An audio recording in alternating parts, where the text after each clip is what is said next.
Supreme court से आजम खान को झटका लगा है। जमीन की लीज रद्द करने के खिलाफ अर्जी खारिज हो गई है। दरअसल जौहर यूनिवर्सिटी की जमीन लीज का ये पूरा मामला है। लीज रद्द करने की अर्जी को दी गई थी चुनौती। इलाहाबाद हाई कोर्ट के आदेश को यहाँ बरकरार रखा गया है। तो इस वक्त की बेहद अहम खबर, सुप्रीम कोर्ट से आजम खान को झटका लगा है। जमीन की लीज रद्द करने के खिलाफ अर्जी खारिज कर दी गई है। जौहर यूनिवर्सिटी की जमीन लीज का ये मामला है। लीज रद्द करने की अर्जी को दी गई थी चुनौती। इलाहाबाद हाई कोर्ट के आदेश को यहाँ पर बरकरार रखा गया है।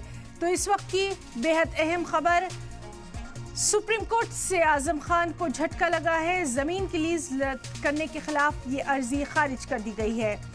जौहर यूनिवर्सिटी की जमीन लीज का ये मामला है। लीज रद्द करने की अर्जी को चुनौती दी गई थी, लेकिन इलाहाबाद हाई कोर्ट के आदेश को यहाँ सुप्रीम कोर्ट ने बरकरार रखा है।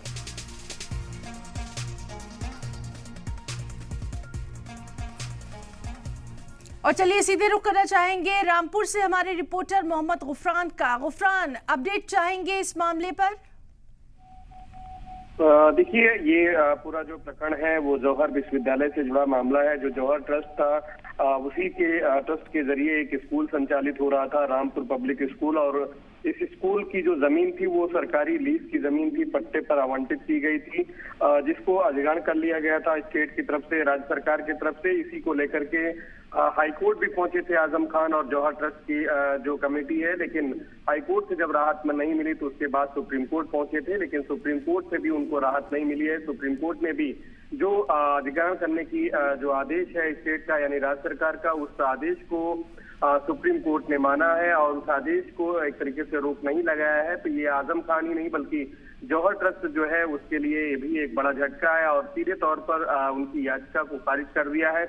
इस याचिका में डिमांड की गई थी कि जो स्टेट ने जो अधिग्रहण लिया है वो गैर कानूनी तरीके से लिया है, इसको रद्द किया जाए और तमाम वहां पर जो बच्चे पढ़ रहे हैं उन बच्चों की जो शैक्षिक गतिविधियां हैं वो भी कहीं न कहीं से इस अधिग्रहण के चलते प्रभावित हो रही हैं। हालांकि कोर्ट ने इनकी दलीलों को नहीं माना और सीधे तौर पर जौहर ट्रस्ट कमेटी की तरफ से जो पिटीशन थी उसको खारिज कर दिया।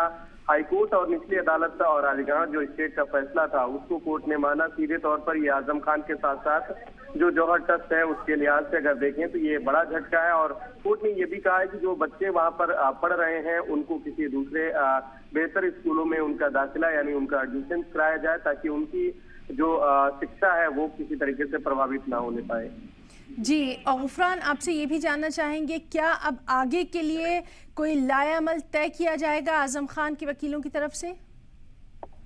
देखिए, अभी इस पूरे प्रकरण को लेकर के क्योंकि सीनियर वकील जो हैं सुप्रीम कोर्ट के कपिल सिब्बल इस पूरे प्रकरण को वो देख रहे थे जौहर विश्वविद्यालय की तरफ से, ट्रस्ट की तरफ से, तो जाहिर सी बात है इस ऑर्डर का अध्ययन करेंगे क्योंकि सीजीआई की बेंच ने ये पूरा ऑर्डर पारित किया है।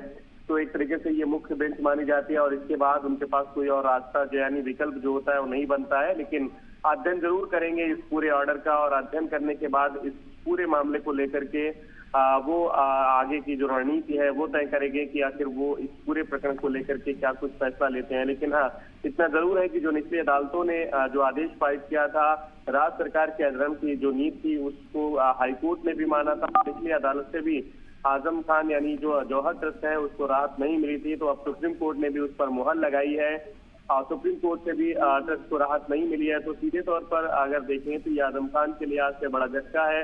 वो जेल के सलाखों के भीतर है और पूरा जो जौहर ट्रस्ट है वो कहीं न कहीं से विवादों के घेरे में जब आया था तभी से तमाम एलिगेशन लगे, तमाम आरोप लगे और उन आरोपों की जब सुनवाई अदालतों तक पहुंची तो अदालतों में भी कई बार उनको देखा गया है कि झटके लगे हैं। और इस प्रकरण में भी इसी तरीके का मामला है रामपुर पब्लिक स्कूल का, जो सरकारी जमीन की लीज यानी पट्टे पर दी गई थी।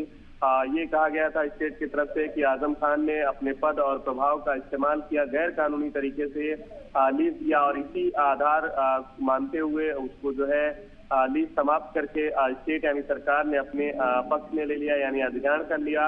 और इसी फैसले को हाईकोर्ट पहुंचे थे, हाईकोर्ट ने भी राहत नहीं दी थी और अब सुप्रीम कोर्ट ने भी उनको राहत नहीं दी है। बिल्कुल मोहम्मद गुफरान, और लगातार इस अहम मामले पर आगे भी आपसे अपडेट लेते रहेंगे। बहुत बहुत शुक्रिया आपका तमाम तर जानकारी देने के लिए।